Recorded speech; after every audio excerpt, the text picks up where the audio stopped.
Les 81 eurodéputés français sont contre cet accord du Mercosur. On sait quand même ce qu'il y a dans cet accord. Pourquoi l'Union européenne est pour? Parce que le marché américain de Trump va se refermer, que nous avons une guerre commerciale avec la Chine et que l'accord Mercosur-Union européenne, c'est un marché de 700 millions de personnes.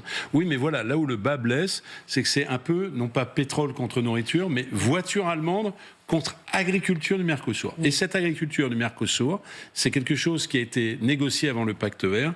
C'est le produit de la déforestation de la forêt amazonienne, ce qui est quand même un problème parce que dans le même temps, on vote des textes contre la déforestation. C'est du bœuf aux hormones, sans traçabilité.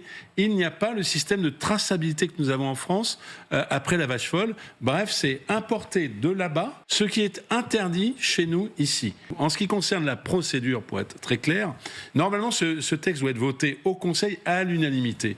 Madame la présidente de la Commission qui veut scinder entre le volet agricole et le reste, en scindant le texte, alors à ce moment-là, au Conseil, il y a besoin de l'opposition de 4 pays qui représentent 35% de la population européenne, des 450 millions d'Européens. Et si nous faisons le compte de l'Autriche, de la Pologne, de la France et de l'Italie, nous sommes bien aux 4 pays et aux 35%. Et donc vous avez les moyens potentiellement de bloquer Nous avons les moyens, et je le dis ici parce que c'est pas pour être d'accord entre nous, c'est que la mobilisation des agriculteurs que nous appuyons doit continuer, et que je le dis aussi, c'est pas simplement un accord, c'est pas pour le totem, vous avez dit ça tout à l'heure, c'est néfaste pour notre agriculture.